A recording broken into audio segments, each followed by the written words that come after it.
এই কোটা আন্দোলনকারীদের complete shutdown, আর তার ফলাফল আজকে এই অবস্থা। সমস্ত দাবি মেনে নেওয়ার পরেও তাদের আর সেই শাটডাউন শেষ হয় না। কী কারণে আমি বুঝি না।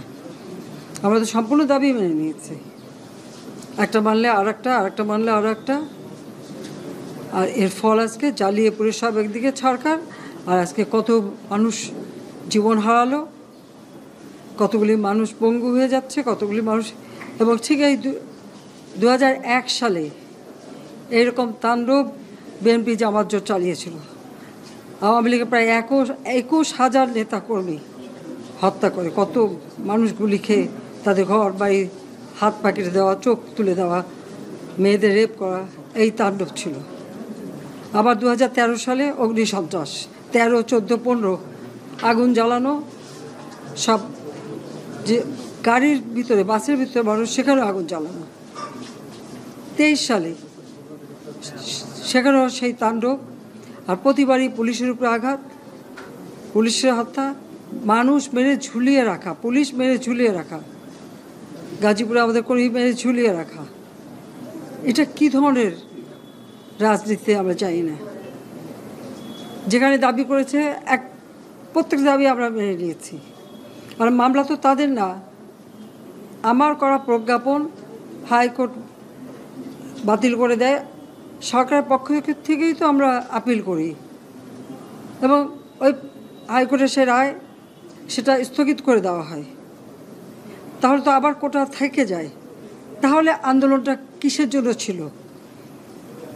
একেবারে শাটডাউন করে সবাইকে তারপরে মারা। যে সমস্ত ঘটনা ঘটেছে আর যেভাবে মানুষগুলি ক্ষতিগ্রস্ত হয়েছে, আর যারা মারা গেছে আমি তাদের আত্মার মাগফিরাত কামনা করি। আর যারা এখন আহত তাদের সকলের চিকিৎসা সুষ্ঠুভাবে হচ্ছে। আমি আমাদের ডাক্তার, নার্স বা কর্মচারী সকলকে আমি আন্তরিক ধন্যবাদ জানাচ্ছি যে তারা দিন রাত অক্লান্ত পরিশ্রম করেছেন। এবং আমাদের স্বাস্থ্য মন্ত্রণালয় থেকে মন্ত্রী, প্রতিমন্ত্রী সহ আমাদের সকলে বারবার এদের দেখে গেছে এবং যা যা লাগে করে দিচ্ছে। আজকে চিকিৎসার জন্য যা যা লাগবে আমরা করে দিচ্ছি। আর যারা পা হারিয়েছে বা হাত হারিয়েছে, আমরা কৃত্রিম পায়ের ব্যবস্থা করে দেব, যাতে তারা আবার সুস্থ মানুষের মতো চলতে পারে, নিজের কাজ করতে পারে। এবং এর মধ্যে একজন আবার প্রতিবন্ধীও, কাজে তার মা যাতে ভালোভাবে চলতে পারে। প্রতিবন্ধী অবশ্য আমরা ভাতাও দিচ্ছি, কিন্তু তাকে আরও ব্যবস্থা করে দেব, আমাদের যতটুকু সাধ্য করে দেব। কিন্তু আমার দেশবাসীর কাছে আমি বিচার চাই। কি অপরাধটা কি করেছি যে এইভাবে, যেখানে আমি মানুষের ভাগ্য পরিবর্তনের কাজ করে যাচ্ছি, মানুষের জীবন মান উন্নয়ন করেছি। আজকে বাংলাদেশ সেই 2008-এর বাংলাদেশ আর 2024-এর বাংলাদেশ তো এক না। বাংলাদেশের মানুষের জীবন মান তো উন্নত হয়েছে। আমাদের অর্থনীতি আজকে কত উপরে উঠে গিয়েছিল, এবং এটা মনে হলো যে এটা আর কিছুই না। এটা আমাদের অর্থনীতিকে সম্পূর্ণ পঙ্গু করে দিয়ে বাংলাদেশকে আবার ভিক্ষুকের জাতি করে দেওয়া। এটাই বোধহয় এদের পিছনে ষড়যন্ত্র। সেটাই হচ্ছে সবথেকে দুঃখজনক, যে দিন রাত অক্লান্ত পরিশ্রম করে বাংলাদেশটাকে যখন একটা জায়গায় নিয়ে আসলাম, আজকে সেখানে দেখি এই একদিকে জ্বালাও পোড়াও সব কিছু। ঠিক যে প্রতিষ্ঠানগুলি মানুষের সেবা দেয়, আজকে মেট্রো রেলে চড়ে মানুষ কত অল্প সময়ের মধ্যে সময় বাঁচিয়ে কর্মস্থলে পৌঁছাতে পারতো, আবার ফিরতে পারতো। সেখানে ছাত্ররা, চাকরিজীবী, সাধারণ মানুষ সবাই তো যেতে পারতো। সেই স্টেশনগুলি পুড়িয়ে এখন ট্রাফিক জ্যাম, মানুষের কষ্ট। আমি তো কষ্ট লাঘব করেছি, কিন্তু যারা এইভাবে আগুন দিয়ে পুড়িয়ে মানুষের সে কষ্টে আবার ফেলে দিল, তাদের বিচার দেশের মানুষকেই করতে হবে। আমি খালি সকলের সহযোগিতা চাই। আর এইভাবে মায়ের কোল খালি হোক এটা আমি চাই না, কারণ আমি তো বাবা মা সব হারিয়েছি। আমি তো জানি হারাবার ব্যথা কত কষ্ট, কিন্তু সেই কষ্ট বুকে নিয়েই তো ফিরে আসতে এদেশের মানুষের জন্য। এখানে আমার তো কোনো চাওয়া পাওয়া নেই। আমি তো আমাদের ছেলে মেয়ের জন্য কিছু করিনি, শুধু তাদের লেখাপড়া, নিজেরাই চাকরি করছে, নিজেরাই পড়েছে। আমি কতটুকু করতে পেরেছি, কিন্তু আমি দেশের মানুষের জন্য করেছি। আজকে অন্তত মানুষের ভাত কাপড়ের ব্যবস্থা, চিকিৎসার ব্যবস্থা, তাদের কাজের সংস্থা সবই তো করে দিচ্ছিলাম।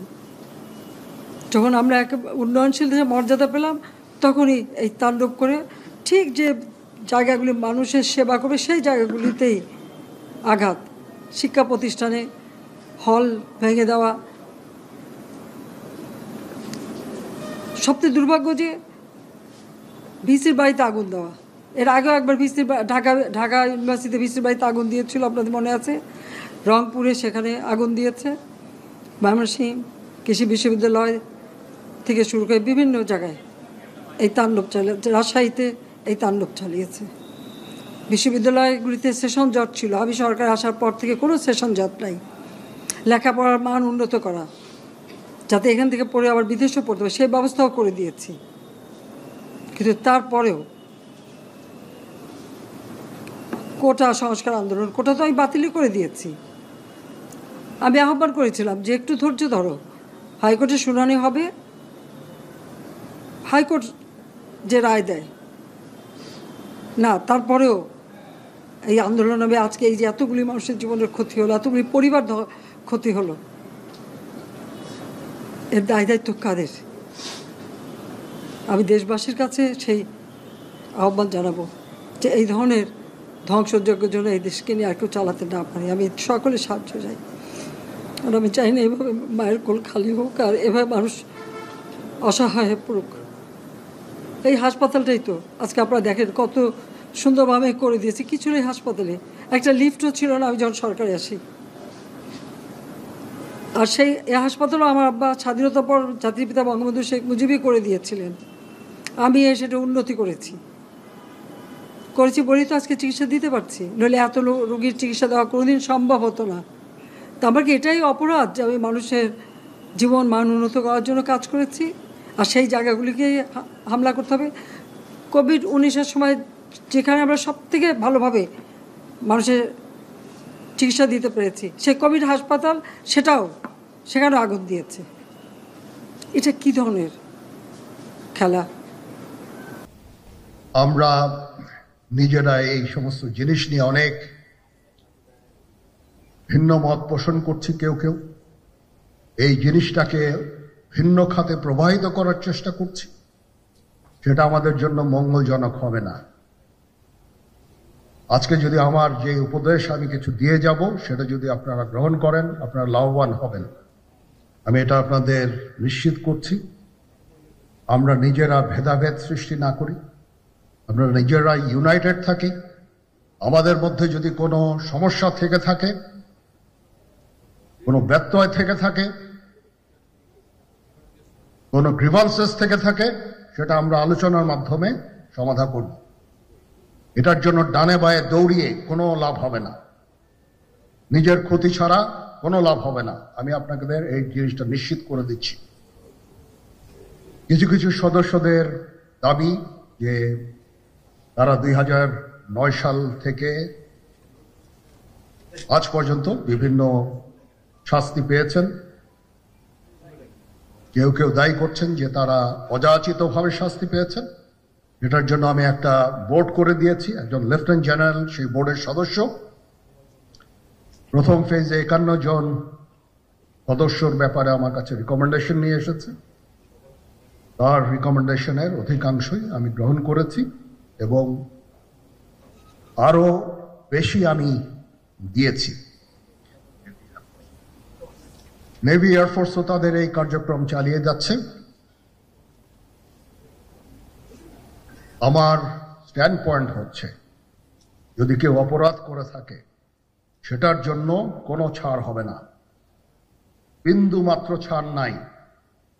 আমি আপনাদের পরিষ্কার করে দিচ্ছি, it is a discipline force. Discipline ফোর্সকে ডিসিপ্লিন থাকতে দেন। আজকে এই যে দেশের ক্রান্তি লগ্নে সমস্ত বাহিনী, সমস্ত অর্গানাইজেশন বিপর্যস্ত হয়ে পড়েছে। খালি সেনাবাহিনী টিকে আছে, বিমান বাহিনী টিকে আছে, নৌবাহিনী টিকে আছে। কেন? Because of discipline.